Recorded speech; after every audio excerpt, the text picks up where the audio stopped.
Belle Gunness, originally named Brynhild Paulsdatter Storseth, was born on November 11, 1859, in Selbu, Sør-Trøndelag, Norway, to Paul and Berit Storseth.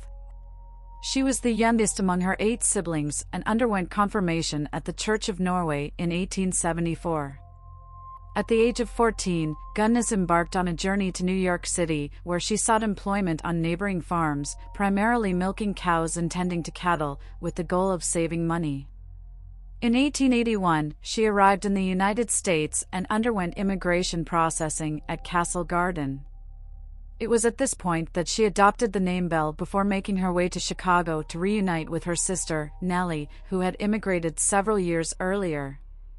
In Chicago, Belle Gunness initially worked as a domestic servant while residing with her sister and brother-in-law. Subsequently, she secured employment at a butcher's shop, where her duties involved the dissection of animal carcasses. Belle Gunness was a formidable figure, standing at least 5 feet 7 inches in height and weighing approximately 210 to 250 pounds. Her physical appearance leaned towards the strong and masculine side. In 1884, Belle Gunness entered into matrimony with Mads Ditlev Anton Svensson. The couple's ventures included ownership of a candy store, which unfortunately met its demise in a devastating fire. Additionally, their residence suffered a similar fate, resulting in substantial insurance payouts for the couple. Tragically, 2 infants within Gunness' household succumbed to a condition known as inflammation of the large intestine, a condition that could be linked to poisoning. Disturbingly, Gunness had secured insurance policies for both of these infants and subsequently received sizable insurance settlements following each child's untimely demise. Neighbors raised suspicions due to the fact that Gunness never exhibited any signs of pregnancy. Svensson had taken out 2 life insurance policies, and a peculiar twist of fate occurred on July 30, 1900.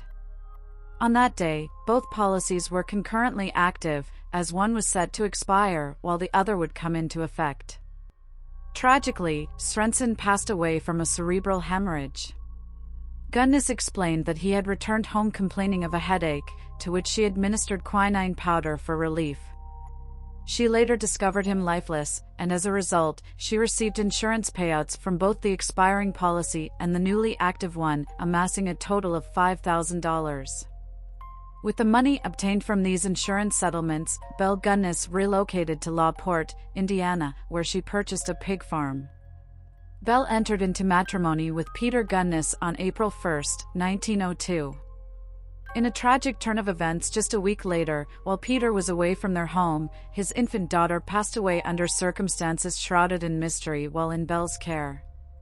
8 months after their marriage, Peter met with a fatal accident, suffering a severe skull injury.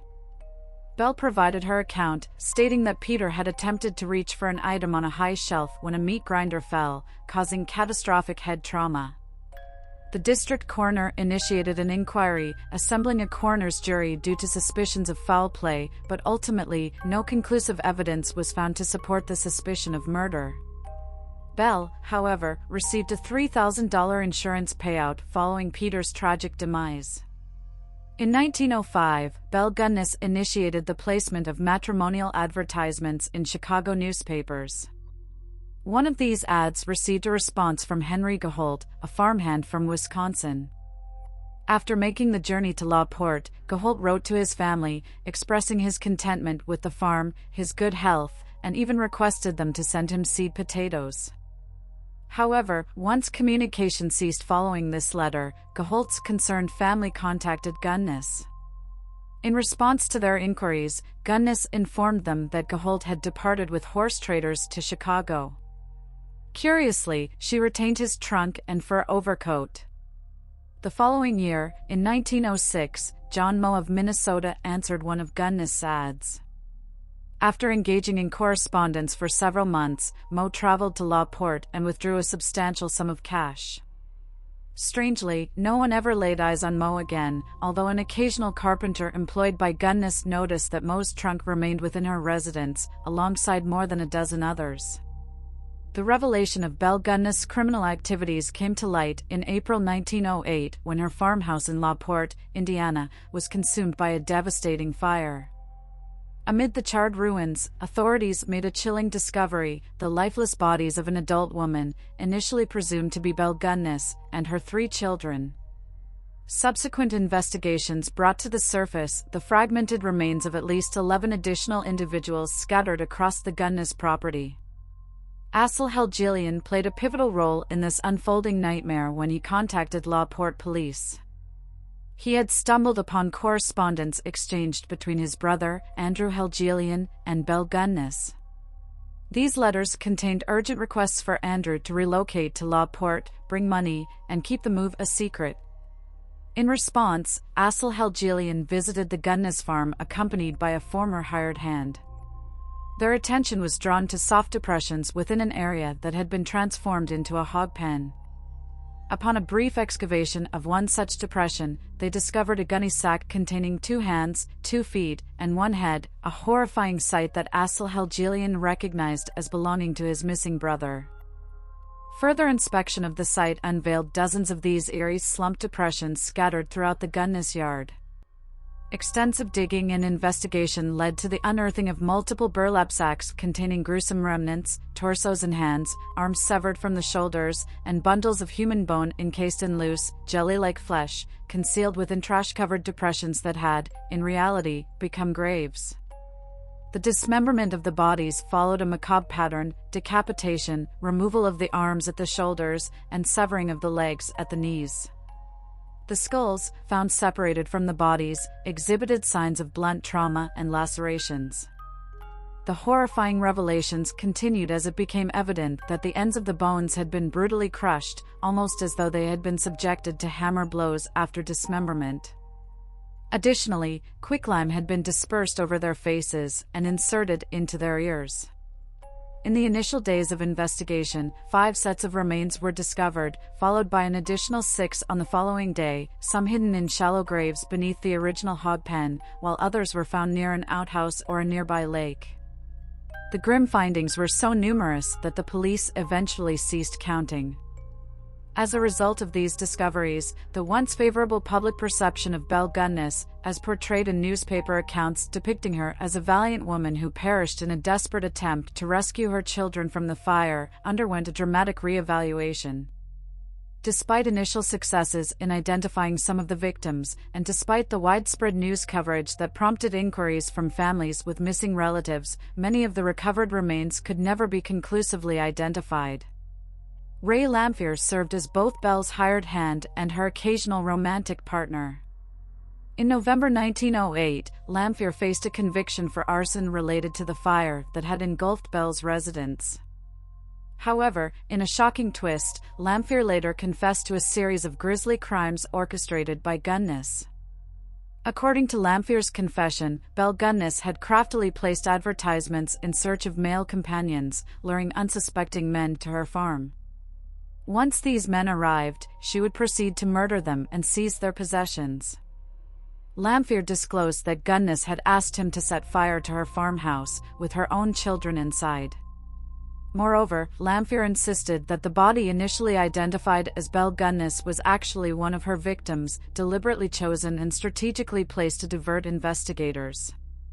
The brother of one of these victims had issued a warning to Gunness, expressing his intention to visit the farm and investigate his brother's mysterious disappearance.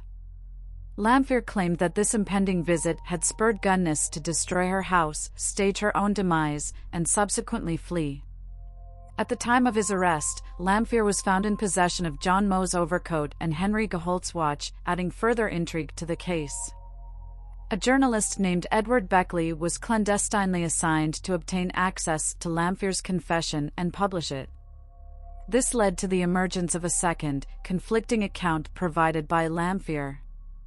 According to this alternative version, Lamphere had confided in Reverend Edwin Schell, who transcribed and had Lamphere sign a confession document kept securely in his personal safe.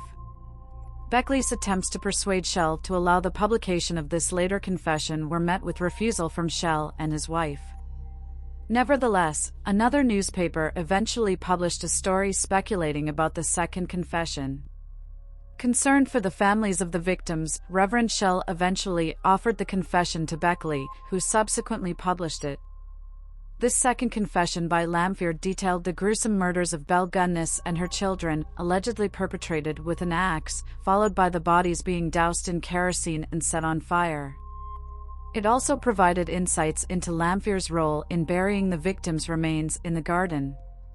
However, the core mystery of Belle's survival or demise remains unresolved due to the discrepancies between the two confessions. The circumstances surrounding Belle's demise were shrouded in mystery and controversy.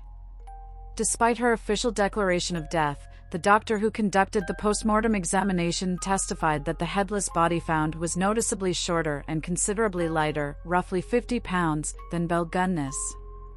The unsettling absence of an explanation for the missing head only added to the enigma. The question of whether Gunness perished in the fire or successfully fled remained an unsettling uncertainty.